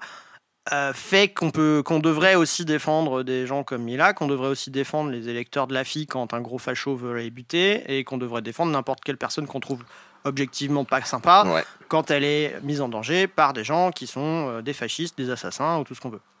Ou des gens à vocation d'assassin. Oui, voilà. Parce que pour l'instant, on n'a que des gens à vocation d'assassin. Oui, non, du côté des fachos, va. fachos blonds, oui. Après, je mettais aussi les fachos à barbe dans le tas. Et là, il y avait des vrais assassins. Oui, déjà. ceux-là ont déjà un peu un Et voilà. score, Et en fait, le fait que les gens ciblés nous semblent sympathiques ou pas n'est pas un sujet quand on fait de la politique et quand on prétend être cohérent, Non, en fait. Surtout qu'en plus qu'ils oublient qu'ils seront les prochains, quoi. Donc ils ont plutôt si on veut trier, si on veut toujours trier, mais en faisant non pas de la morale, mais de la politique, le critère de tri, ce serait peut-être de pas soutenir les gens qui là sont en train de nous lâcher, comme ils ont lâché Charlie Hebdo, comme ils ont lâché Mila, comme ils ont lâché Samuel Paty. Ben ouais, mais alors, le problème c'est que c'est compliqué. Alors, si par exemple, je pense que c'est plus complexe que ça. Ouais. Parce qu'en gros, on a des forces limitées, donc on va peut-être pas défendre des gens qui eux vont nous laisser crever, quoi. Alors, le truc pour moi, c'est qu'il y a moi je suis partagé par rapport à ça. C'est une sorte de débat intérieur. Une partie de moi qui est peut-être pas la plus humaniste et peut-être pas la plus tolérante, a envie d'être d'accord avec toi. D'un autre côté, je n'oublie pas que l'ennemi principal reste le fasciste. D'abord. C'est-à-dire que si quelqu'un... Je vais même plus loin que ça. Attention, messieurs, je vais faire un effort sur moi-même. Oula, Si attention. vous n'êtes pas sans savoir que j'ai eu quelques démêlés sur les réseaux sociaux et qu'on m'a accusé de toutes sortes de choses extrêmement négatives. Bon. Je vais même jusqu'à dire que si je pense à quelqu'un en particulier que je ne citerai pas, mais si une des personnes en question, qui a été la plus acharnée contre moi, se fait casser la gueule devant moi par des fascistes, j'irai lui venir en aide. Physiquement. J'irai. Je ne me poserai pas la question. Je le ferai. Oui. Je le ferai parce que l'ennemi principal, c'est d'abord les fascistes. Le fait que je n'aime pas cette personne, qu'elle ne m'aime pas, etc., à un moment donné, n'entre plus en ligne de compte. Il n'y a qu'une seule ligne à tirer au final quand on est réduit aux questions fondamentales. Voilà, il n'y a que deux côtés à la fin. Voilà. Ouais. À la fin, après, les nuances c'est à pas une l'intérieur question des d'aimer côtés. ou pas aimer, que je... Donc, comme disait... C'est pas une question d'aimer ou pas aimer que je vois, moi, c'est le risque d'être un peu les bons Saint-Bernard qui vont aller à la défense de tout le monde et se faire massacrer les premiers pour rien. Ouais, ça, j'ai envie de te dire, comment dire, c'est un petit peu... C'est un peu ça que je crains, moi, c'est qu'on soit envoyé au casse-pipe. J'ai envie de te répondre que c'est un peu la beauté du sport. Vois-tu ? Ouais. Voilà, c'est un petit peu le truc cruel et injuste, mais c'est un petit peu la beauté du sport. Voilà, c'est-à-dire qu'à un moment donné, à une barricade, il n'y a que deux côtés. Il n'y a pas de il n'y a pas de ligne de crête. Et quelque part, c'est chacun qui décide tout seul de quel côté il se colle. Hein. Voilà. Il n'y a pas de ligne de crête sur ces trucs-là. C'est cruel, c'est injuste. Ça peut-être parce que là on est dans un truc de politique fiction où on essaie de voir qu'est-ce qui peut éventuellement se passer. Mais à un moment donné, bon, je pense que on reste matérialiste, quoi. Les événements vont trancher. Oui. Je pense de toute façon les événements, l'histoire va trancher. Alors il n'est pas sûr qu'elle tranche dans notre sens par contre. Oui, pas tout de suite. Ça, c'est un autre truc. Mais à ce moment-là, c'est la redistribution générale des cartes. C'est-à-dire que quand en face, tu as un ennemi qui est vraiment... Non, je dis ça, mais en fait, un ennemi qui est vraiment prêt à en découdre, ça allonge le consensus. Non, au moment du Bataclan, non, il y avait des gens, ils étaient cons avant, ils sont toujours restés cons. Non, c'est vrai. C'est vrai. Oui, mais vous pouvez pas dire ça. Ouais, bah, d'accord. Ok, non, il y a des gens intellectuellement, on peut pas les sauver, c'est vrai. Donc, mais bon, tout ça pour dire qu'à un moment donné, nous allons entrer dans le dur d'une situation qui va être très compliquée. De toute façon, on va voir les résultats des régionales ce soir, les mecs. Ouais. Oui, déjà. Ça va donner. Alors, sachant qu'une régionale n'est pas la photographie exacte de l'état politique du pays. Parce que personne ne vote au régional. À part les militants. La photographie la bonne photographie du moment politique d'un pays, en France, c'est les législatives. Parce que c'est pas les présidentielles, c'est les législatives. Mais les régionales, il va y avoir des transferts de pouvoir qui vont être un peu douloureux, je pense. Hein. PACA, ça va être zarbi. Ouais. Donc bon. Ouais, il y a des chances. Grand Est aussi. PACA, là, ils ont abouti la stratégie Maigret des années 90, justement. Avec une fusion totale de la droite et du Front National. Bon, posons-nous la question. Est-ce qu'on a vraiment besoin de PACA dans la France ? Est-ce qu'on pourrait pas dire qu'ils font sécession et on les vend à la Corse ? C'est aussi en France, la Corse. Ah bon ? Pour l'instant. Tu peux pas donner l'indépendance à la Corse, Éric Zemmour sera pas d'accord. À cause de Napoléon. On peut pas donner l'indépendance à la Corse, c'est notre porte-avions de projection pour envahir l'Italie. De projection stratégique sur la Méditerranée, mec. Oui. C'est pour ça qu'on leur file pas leur indépendance. C'est pas parce qu'on les aime bien, hein. Oulala. Bah oui. Mais là, je pense que ce soir, ELV va faire un bon score parce que. Ah oui, parce qu'à chaque fois, il faut une percée quand personne vote. C'est rigolo parce que là, vous faites de la projection alors que tout le monde écoutera l'émission après. Oui. Comme ça, ils pourront vérifier. On vérifiera. Parce que c'est ça, Europe Écologie Les Verts, quand même, c'est des baudruches qui, de temps en temps, se retrouvent en tête d'une élection, régionale ou européenne. C'est-à-dire, en gros, les scrutins dont personne n'a rien à branler. En fait, quand il n'y a pas de véritable enjeu, je pense que c'est plus je peux voter vert. Ouais, je pense que c'est en train de muter, moi, mais Ouais, moi ça aussi. mériterait une Oui, ça, c'est émission en possible. soi, notamment, je pense, chez les plus jeunes, il y a un vrai truc. Ouais, je pense que Mais, là, Ouais, à un c'est moment possible. donné, ELV était peut-être une sorte de vote par défaut pour les gens qui n'aiment pas le racisme et qui aiment bien les arbres. Je pense qu'il y a un Oui. shift, notamment auprès des générations jeunes, qui où s'intéresse vraiment à l'écologie. EELV Ouais. peut s'incruster durablement dans le paysage, mais C'est-à-dire qu'ils s'intéressent à l'écologie Et- et ils commencent à se politiser, donc naturellement ils vont aller vers eux un Ouais, moment. Oui, voilà. Mais c'est tout l'enjeu de la baston à l'intérieur de LV entre Jadot version macroniste et la version de gauche, hein, en vrai. Ouais. C'est l'enjeu de ce truc-là. Mais bon, Et Jadot est plutôt dans la version où il n'y a rien c'est dedans. Macron quoi. avec Il un vélo. fait, ouais, voilà. D'ailleurs, il a aussi été à la manif des flics factieux, bon, comme presque tout le monde, parce En vélo que. aussi. Parce que. Ah, ça, je sais pas. C'est drôle. Ouais. Mais bon, il y c'est a, parce il y a des que brigades quand cyclistes. on est un. Hein. Attends. Ouais. Mais c'est un passage oublié. Je veux dire, quand on est une sorte de monsieur patate de la politique en France en 2021, il y a toujours un coin où emboîter un tonfa et un bras droit un peu raide. Oh putain. Ah putain. Quoi? Rien, elle m'a tué, la blague. Parce que bon, on va être clair, Yannick Jadot en soi, il ne pense pas. Non, c'est sûr. Yannick Jadot ne pense pas, enfin, pas politiquement, hein, je veux dire, il a peut-être des idées très arrêtées sur la cuisson des endives, mais politiquement, il ne pense pas. Oui, il enchaîne des trucs qui sont toujours des poncifs dans ses interviews, c'est assez fou d'ailleurs. mais c'est C'est ça le incroyable. problème, c'est qu'à un moment donné, c'est pas que Yannick Jadot qui pense pas, c'est que personne ne pense. Ouais. C'est Ouais. pas. C'est à un moment donné, plus personne n'a de stratégie de formation politique. Plus Mais personne ça, ne je pense. pense que c'est logique. Ça, je pense que c'est logique. Ouais, il est en accord avec l'époque à ce Pour moi, niveau-là. c'est logique depuis que derrière les têtes de gondole des partis, il n'y a plus vraiment il y a plus personne en fait. C'est-à-dire que avant, si tant est que tout le monde ait pensé à une époque, ça reste à prouver.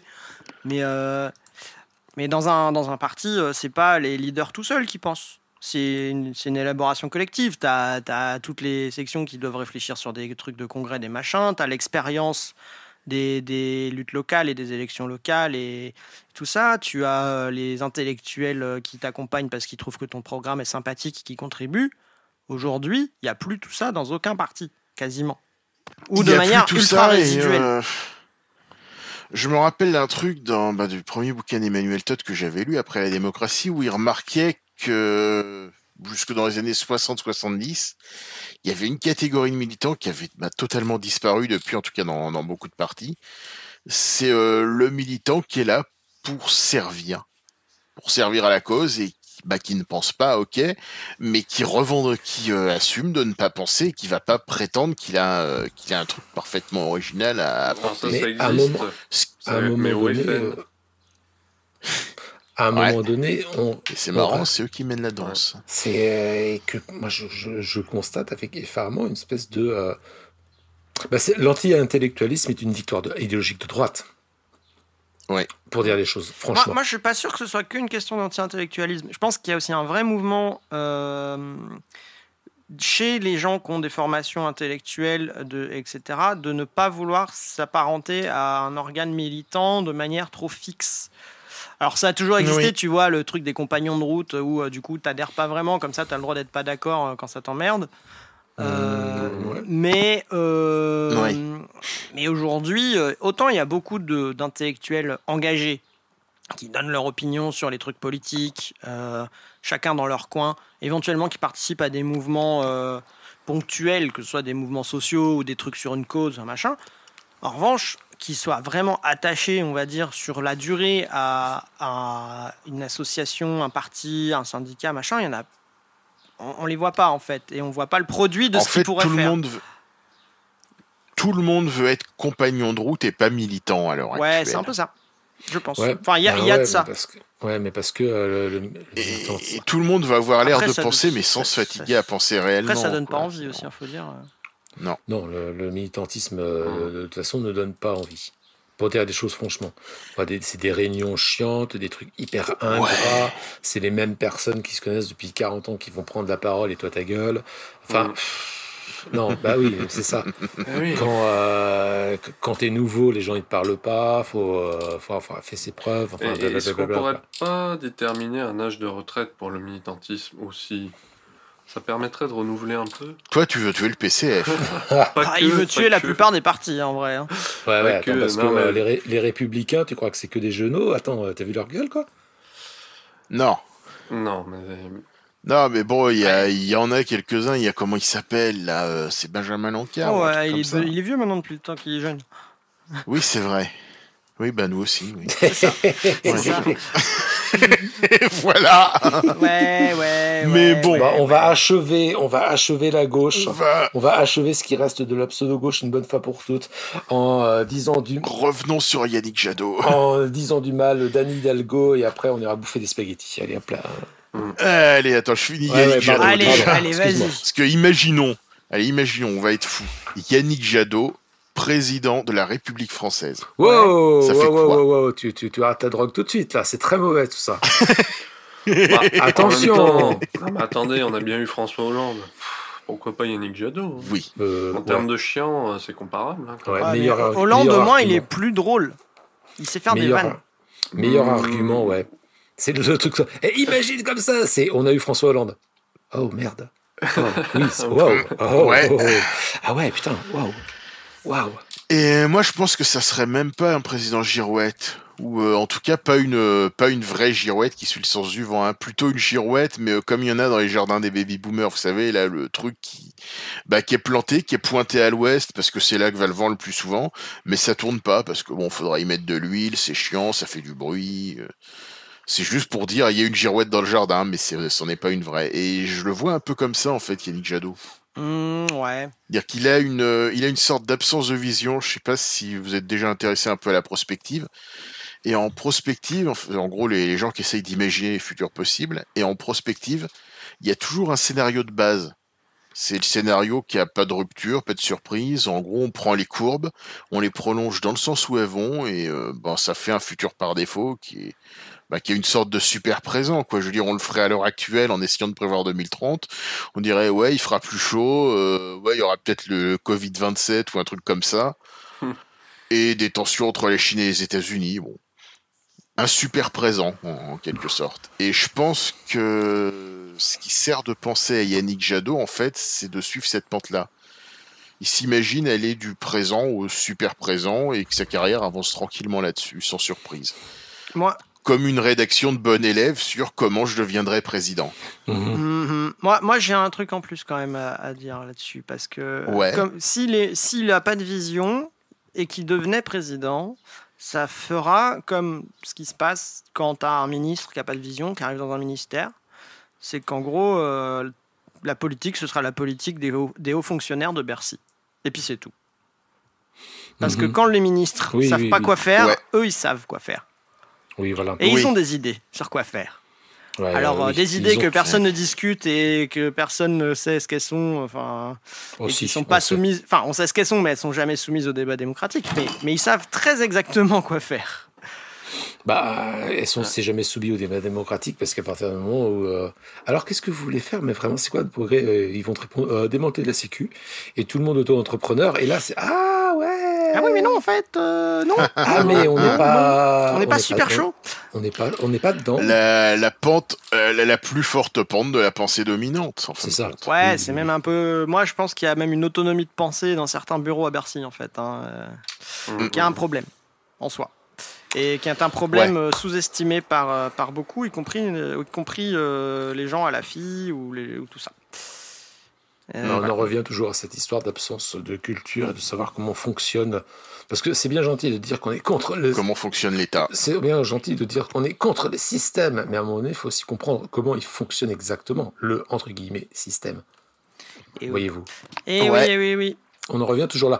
Bon, on va finir par. Mais ouais, pour finir, je dirais que qu'un truc pareil, ça se retrouve candidat d'un parti qui se veut écolo, pile au moment où on va se prendre une volée de rupture écologique en pleine poire. Qu'un mec comme ça, donc incapable de penser des ruptures, se retrouve là. C'est le signe qu'au-delà de l'individu lui-même, qui est pas très significatif, je pense que le parti lui-même est foutu. Bon, ça, on le savait dès le départ, il y a Cohn-Bendit dedans, voilà. Donc le parti est foutu. mais sa base sociologique aussi. Ouais. Toute cette espèce de classe moyenne complètement paumée, quoi. Je suis pas d'accord sur ELV en tant que parti. Parce que tu pars du principe que Jadot a été désigné candidat, ce qui n'est pas le cas, en fait. Il mène sa barque un peu tout seul, et pour le moment, ils ont désigné personne. Ouais, mais bon. Et moi, j'attends de voir. Je suis vraiment pas convaincu que ELV désigne Jadot candidat, en fait. J'y crois pas. Ouais. Mais on verra ça l'année prochaine. Mais ouais, je pense qu'il représente une base paumée, en tout cas, lui, et au point où ce qu'il a fait de significatif, à mon avis, c'est de rejoindre cette manif de flics. Parce que ça annonce ce que font les classes moyennes paumées dans ce genre de situation. Ils vont pleurer dans les bras des fachos et se faire rassurer en échange d'à peu près tout. Enfin, à peu près tout en général, et nos droits et nos vies à nous en particulier. ELV est une sorte vraiment de parti mutant où il y a des gens, enfin l'arc des gens qui sont à l'intérieur va en gros de Daniel Cohn-Bendit à Sandrine Rousseau. Moi j'aime bien Sandrine Rousseau. Parce que je pense que c'est quelqu'un je pense que c'est quelqu'un de sympathique qui a une armature politique et qui sait pourquoi elle est là. Voilà. En dehors, contrairement à d'autres opportunistes qui savent pourquoi ils sont là pour des places, mais elle sait pourquoi elle est là. Pour l'histoire d'écosocialisme, on va dire comme ça. On va dire bref. Mais alors du coup, c'est un parti qui a la possibilité de ratisser extrêmement large, mais je pense que fondamentalement, en dehors de ses personnalités, ELV n'a pas d'armature politique, il n'a pas de prospective politique, n'a pas de vision politique. Dedans, ils sont pas d'accord entre eux sur plein de choses, quoi. Y compris des choses potentiellement fondamentales, en fait. De place du marché, le néolibéralisme, tout ça. Ils ont fait un parti avec un truc qui aurait dû être une coalition à l'occasion, quoi. Oui, mais d'ailleurs, le nom d'origine de LV Les Verts, c'est un nom de coalition. Hein. Oui. Ouais. Donc, et à un moment donné, c'est pour ça que tu peux avoir des conversations complètement ouf, en plus avec des gens qui vont condamner très fermement le libéralisme sur des trucs très très articulés et très très corrects. Et là, à un moment donné, tu parles de l'Union européenne, et là, c'est fini. Oui, mais attends, tu comprends, parce que l'Europe, etc. Ah putain, ah là là là là. Ah, l'Europe, c'est la paix. L'Europe, c'est la protection. L'Europe, c'est. Non, c'est pas la paix, c'est l'Europe. Si. Ils sont capables de. L'Europe, c'est les banques et Frontex. Voilà, c'est les banques et Frontex. Ils sont capables de pourfendre dans la même phrase le néolibéralisme et les nouvelles formes de racisme, et de soutenir l'Europe, qui est la traduction chimiquement pure des trucs qui ont précédé. Oui, mais c'est parce qu'on n'a pas assez d'Europe. Il en faut plus, c'est pour ça que ça marche pas. Ouais, bon, attends, on va pas lancer un débat sur... C'est vraiment des shadows. Le débat sur l'Union Européenne, on l'aura une autre fois. Genre la prochaine saison. Ouais. La prochaine saison. Ouais. Parce qu'après, il y a cette émission, l'émission d'après, puis après, on part en vacances, parce que, bon, faut pas déconner, quoi. Ouais. Donc, bon, et en fait, c'est bien gentil tout ça, mais on va en finir une bonne fois pour toutes avec Anne Hidalgo. Je ne sais pas ce que tu vas pouvoir en dire, parce que Anne Hidalgo est quelqu'un que je trouve à ce point sans intérêt que moi, j'aurais du mal à en dire du mal. Effectivement, et je savais pas trop quoi en dire non plus, mais j'avais très envie d'en parler. Et au final, je suis tombé sur un point d'équilibre qui est de m'en servir comme un élément méthodologique. À savoir que depuis tout à l'heure, on critique des gens. En disant c'est quoi qui c'est qui est de gauche. Pas que depuis tout à l'heure. Depuis le début de la saison, on critique des gens parce qu'ils sont pas assez de gauche, pas assez ceci, pas assez cela, machin. Mais comme on est des bons matérialistes, je pense qu'il nous faut un peu de méthode. Et donc, je propose à nos chers auditeurs de découvrir comment on peut, d'un point de vue matérialiste, reconnaître un candidat de gauche ou un candidat de droite.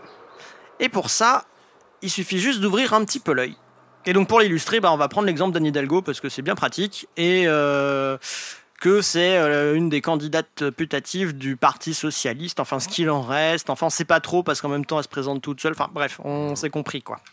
Donc on va commencer par un premier moyen super facile de reconnaître un candidat de gauche, c'est qu'un candidat de gauche se propose en général de défendre l'intérêt de la majorité des gens, c'est-à-dire des gens qui travaillent puisque la majorité des gens travaillent. Par exemple, un candidat de gauche ne propose pas normalement de réduire les droits sociaux des gens qui travaillent. Normalement, non. Et donc, si on prend l'exemple d'Anne Hidalgo, Anne Hidalgo ne propose pas de favoriser l'ubérisation et ne propose pas non plus de réduire les congés des agents de la ville de Paris suite à la dernière loi sur la fonction publique de la Macronie. Enfin, si elle le propose, du coup, sur ce point-là, Anne Hidalgo est de droite. Raté. Nous ne savions pas ça. Voilà.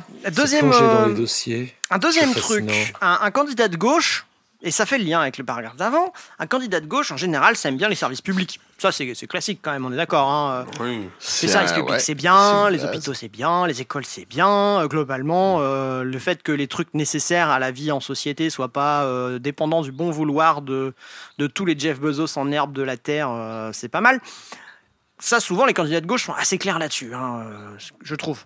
Ouais. Du coup, imaginez un peu si, dans une grande ville avec beaucoup de millions d'habitants, c'était une entreprise comme Veolia qui ramasse les déchets, gère des incinérateurs et se sent tellement la confiance qu'on construit des incinérateurs surdimensionnés avec des aides publiques au point qu'on soit obligé d'importer des déchets d'autres régions et d'autres pays pour polluer l'air de la banlieue parisienne. Anne Hidalgo, candidate de gauche, ne permettrait jamais ça, quand même. Surtout que maintenant, la gauche est écologiste. Enfin, si, en fait. Mais si, en fait, si. Le coût d'importer des déchets pour que les incinérateurs marchent assez. Oui, parce que c'était dans le. Je trouve ça violent. Ça a été un des gros problèmes avec Veolia. Je sais pas, c'était il y a 3-4 ans, je crois. Où en gros, Veolia voulait augmenter les prix ou avoir le droit d'importer des déchets pour faire tourner ses incinérateurs qui étaient trop gros, en fait. Parce que comme la politique de tri sélectif marchait à peu près et que Veolia avait complètement bidonné les trucs pour maximiser ses subventions, ils ont construit des incinérateurs qui étaient trop grands et donc pas rentables s'ils tournaient pas à pleine capacité. Oui, parce que du coup le traitement des déchets doit être rentable, hein, quand on est de gauche et qu'on gère une métropole, on veut que les choses soient rentables pour éviter juste que les gens meurent dans d'atroces maladies dégueulasses. Bon. Après, il y a un autre point. Bon, là, c'est plus symbolique, mais c'est hyper facile pour reconnaître un candidat de gauche. Celui-là, franchement, n'importe quel teubé peut le comprendre. Un truc super simple pour distinguer un candidat de gauche, c'est les manifs. Alors, c'est traditionnel, c'est basique, c'est même, franchement, c'est même ringard. Ouais. C'est même presque ringard. Un candidat de gauche, ça va voir des manifs, ça va serrer des paluches en manif. Parce que le candidat de gauche se dit, en manif, il y a les gens qui vont voter pour moi après. Puis le peuple. Il y a le peuple. Et donc, en plus, en France, c'est vachement bien. Le peuple en lutte. Non, mais c'est vachement bien pour les candidats de gauche en France parce que des manifs, on en a plein et on en a plein de différentes. Donc, tu peux mettre un peu ta petite touche perso, tu vois. Tu peux aller à une manif syndicale, tu peux aller à une manif écologiste, tu peux aller à une manif féministe, tu peux aller à une manif antiraciste. Et Anne Hidalgo, pour faire preuve de son originalité, elle est allée à une manif de flics.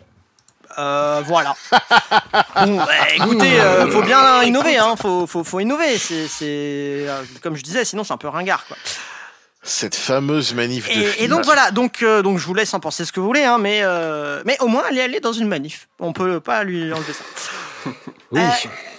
Après, on peut aller un niveau plus haut dans le game et rentrer dans les trucs un peu compliqués.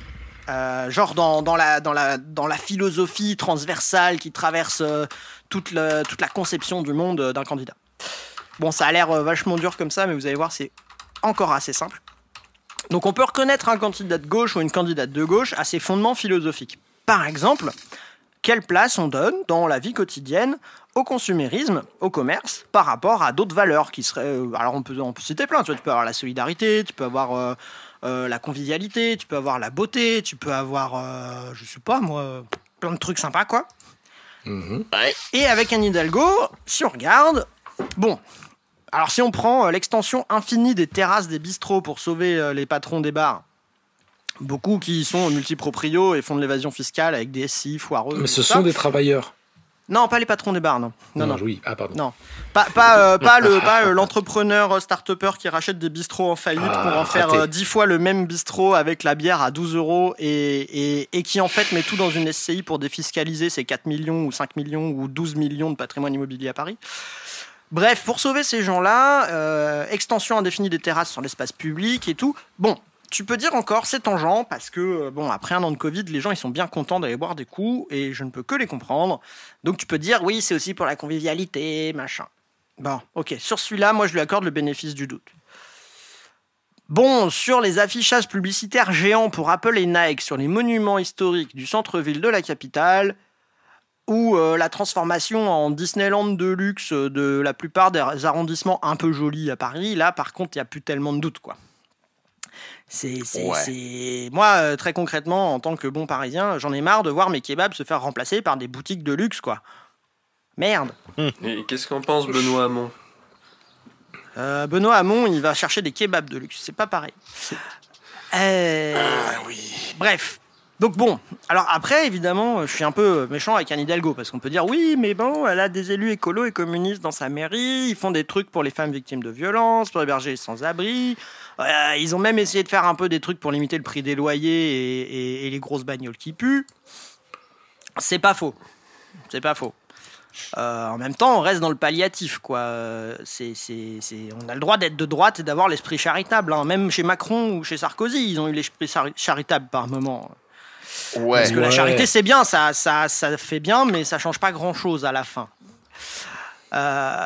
Et puis bon, après tout, et ça c'est peut-être le dernier point qui s'applique pas qu'à Anne Hidalgo, mais qui pareil, c'est un bon point pour reconnaître un candidat de gauche. Est-ce qu'on peut être un candidat de gauche ou une candidate de gauche en ayant fait le gros de sa carrière politique basée sur le vote des classes supérieures intellectuelles de la ville la plus riche et la plus inégalitaire de France? Je sais pas. Parce que le dernier truc des derniers trucs pour reconnaître un candidat ou une candidate de gauche, c'est qu'en général, de temps en temps, il va voir ce qui se passe en dehors du périph'. Oula, comme Ouais. tu... Oula, non, oui, oula, ça fait beaucoup de gens Ah, qui sont pas de gauche, alors. Ah mais j'ai dit, hein, c'était juste un exemple méthodologique. Le Après, périph'. on peut appliquer la grille à beaucoup de monde. Hein. Au-delà du périph', mais est-ce que il y a même des gens à Paris, savent-ils qu'il se passe quelque chose au-delà du périph'? Ah bah si, Savent- de la savent-ils, violence, de la drogue, des kalachnikovs, de l'islamisme. Bon, Des bref. gilets jaunes? Ah là, c'est même pas outre-périph', ça, c'est à l'étranger, ça. Enfin, tu vois. Ouais, voilà. C'est C'est ailleurs. c'est en région, comme ils disent ici. En province. Dans nos En régions. province, dans les territoires. Alors, Ah, le les fait que ça sonne très territoires. colonialiste, à chaque fois, je vexe tout le monde Oui. quand je dis ça à Oui. Paris. Mais n'empêche. Oui. Bah si. Bah, Bah C'est- oui. Voilà, les mots ont une histoire aussi, quand même, un peu. Donc, oui, même est-ce que légèrement. bon, au final, parce que moi, Anne Hidalgo, la seule fois où je la vois citée en ton nom, c'est par les bandes du hashtag Saccage Paris, qui explique que Paris est crade et que oui, enfin Paris c'est crade.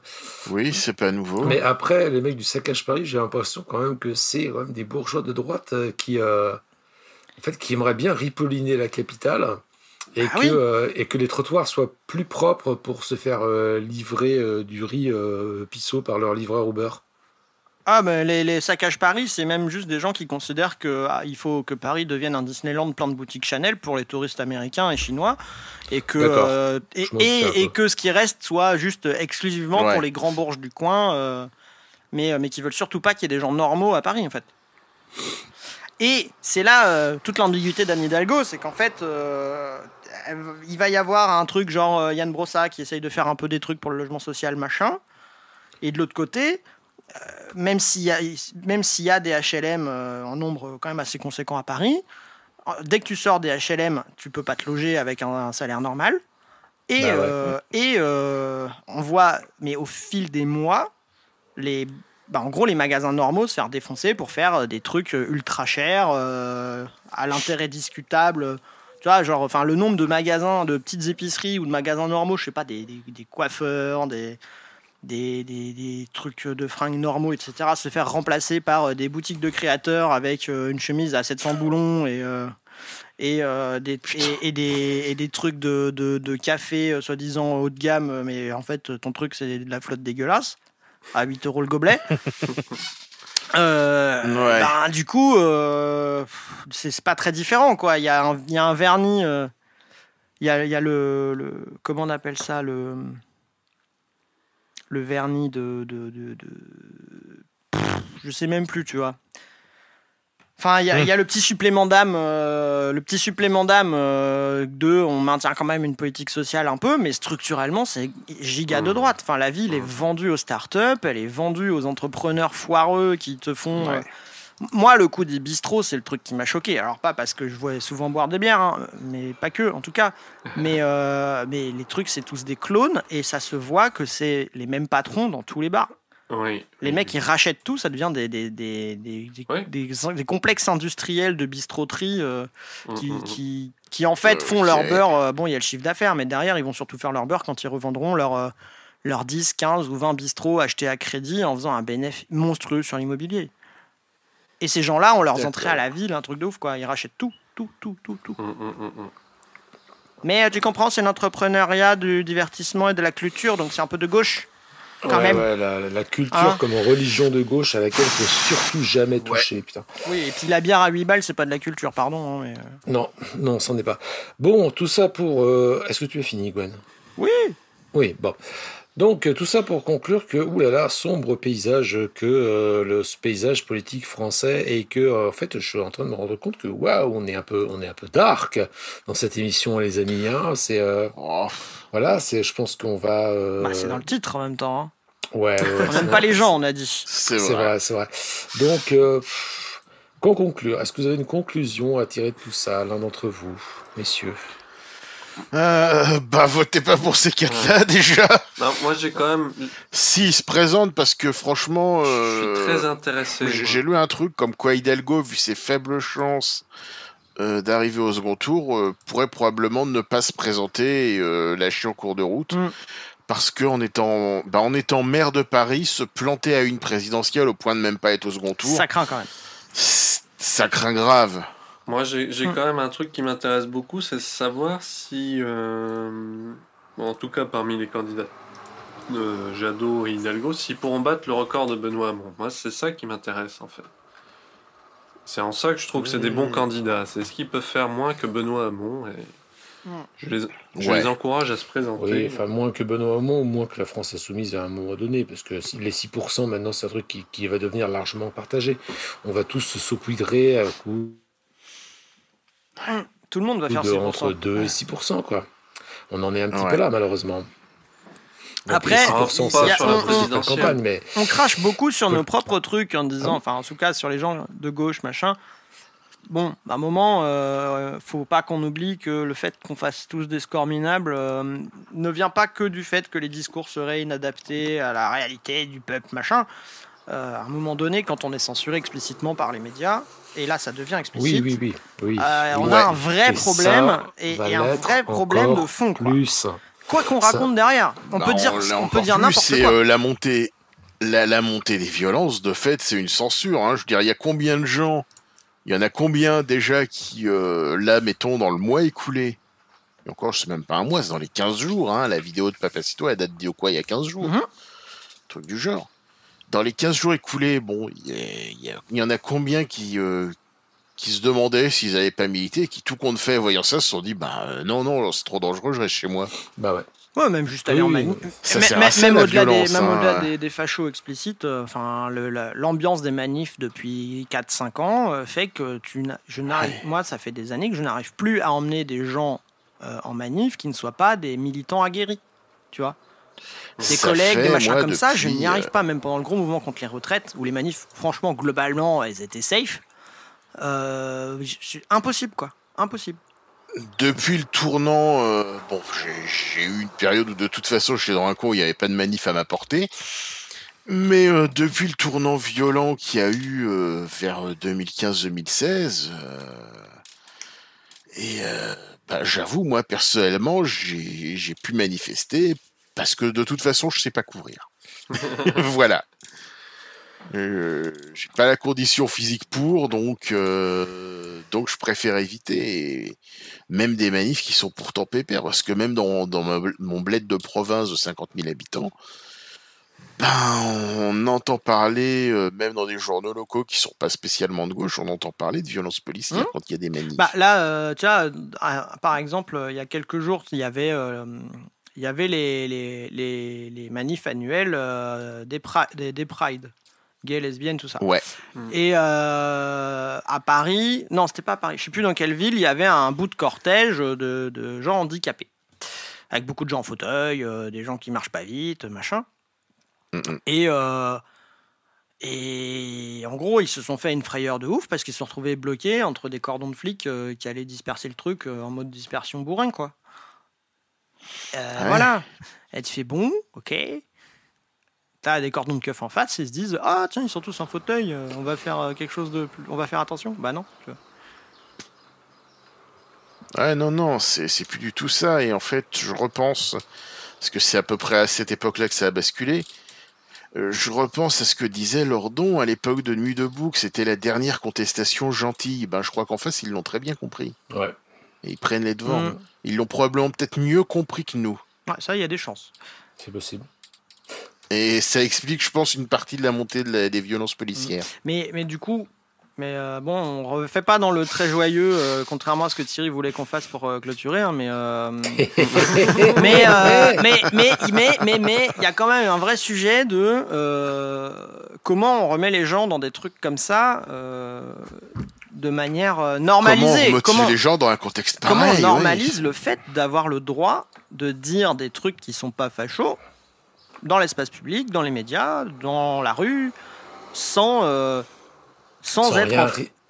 risquer en fait, sans rien risquer, soit physiquement, soit moralement, soit tu vois, au-delà du risque purement physique, le fait qu'un mec comme Papacito arrive à ne pas se faire jeter dehors par son bailleur alors que c'est un nazi me pose une question. Oui.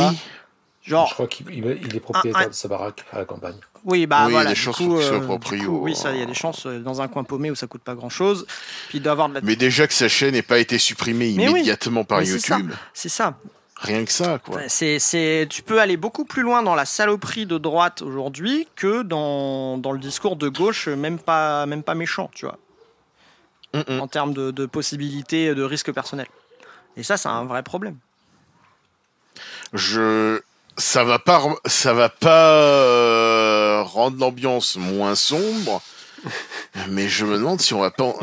Désolé, hein, de toute façon... Oh, écoute... la joie et la bonne humeur. On en est, je me demande si on va pas en arriver au stade où ce qui va motiver une partie de nos troupes, c'est de se dire que de toute façon, on va s'en prendre plein la gueule, donc quitte à s'en prendre plein la gueule, autant se battre. Allez, faut adhérer au POI et refaire le parti clandestin. Hop là.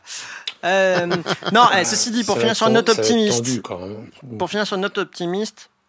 faut quand même rappeler qu'en France, tous les sondages qui posent la question de la nationalisation des trucs importants pour la vie donnent des majorités, mais genre quasi staliniennes, en faveur de la nationalisation totale de l'hôpital, de l'énergie, de trucs comme ça. Et le bien commun, tu veux dire. De tout ce qui est du bien commun. Et ça, je trouve ça intéressant parce que c'est des scores qui sont tellement énormes qu'en fait, même les gens de droite, ils sont d'accord avec, quoi. Ouais. Donc en France, il y a plein de gens de droite qui, au fond, sont un peu de gauche, mais ne sont pas au courant. On en avait déjà parlé il y a une ou deux émissions, quoi. Il y a énormément de gens qui sont favorables à toute une liste de mesures de gauche, et si on se base sur les mesures auxquelles ils sont favorables, il n'y a pas photo, concrètement, ils sont de gauche. Mais quand on leur demande leur avis sur la globalité, s'ils sont de gauche ou de droite, ils vont dire qu'ils sont de droite et voter à droite. En fait, en France, on a des communistes de droite. C'est original. Ouais. C'est le seul truc, je pense, qui peut parler un petit peu aux franges droitières, mais qui sont quand même conscientes que... Alors, qui le diraient peut-être pas à voix très très haute, mais qui sont quand même super contentes d'être dans un pays où il y a la Sécu. Ah bah oui. Ouais. Voilà, tout simplement, parce que oui. c'est des choses D'ailleurs, toutes les attaques contre la Sécu prennent toujours comme prétexte le fait de la pérenniser, de la faire mieux marcher, le risque de la faillite, en mode mais c'est pour assurer son avenir, c'est toujours pour la sauver. Ça, Alors avec des sauveteurs comme ça, on n'a pas besoin d'agresseurs, hein, mais bon. Non, mais personne. En fait, le néolibéralisme est quelque chose que très très très peu de gens assument frontalement. On est sur 40 années de programme néolibéral, mais il n'y a jamais quelqu'un... Si, Madelin, quand il s'était présenté à la présidentielle en 2002... Et du coup, il avait fait 2%. Il a fait 2% en disant il faut tout privatiser, il faut etc. C'est-à-dire que ça représente 2% de la population. C'est que dalle. C'est pour ça que David Lisnard, là, le maire de Cannes, qui se rêve déjà en candidat de la droite, il a juste aucune chance. Ouais, parce que là, c'est qui C'est le maire de Cannes qui se sent chaud parce qu'il a pas trop mal géré le Covid dans sa ville, qui est ultra libéral. Clairement, c'est à la Madeleine, quoi. Oui, c'est Cannes, et qui commence à se faire une pré-campagne en étant sur clairement ce genre de discours-là, en disant moi, j'ai pour la liberté et l'entreprise, machin, et tout le monde en sera bien que plus heureux, etc. Peut-être Ouais. y a-t-il un espoir dans comment reconstruire le bien commun, mais nous n'allons pas lancer le débat là-dessus parce que nous allons clore l'émission ici. Merci Ouais. messieurs d'avoir participé à cette émission et puis je vous dis à bientôt pour, je l'espère, nous allons essayer de clore la saison sur quelque chose d'un peu flamboyant en termes de sujet. Je n'en dis pas plus pour le moment. Mais là, je pense que si vous aimez bien la Schadenfreude et qu'on tire dans tous les sens, alors là, restez là. N'oubliez Ah, pas ça va y le aller, petit ouais. pouce et la petite cloche qui sont en dessous de la vidéo sur ceux qui sont sur YouTube. Restez là, on va bien s'amuser. Merci à vous, messieurs. Merci à vous, auditeurs et auditrices. Et nous vous disons à bientôt. Salut! À bientôt. Salut.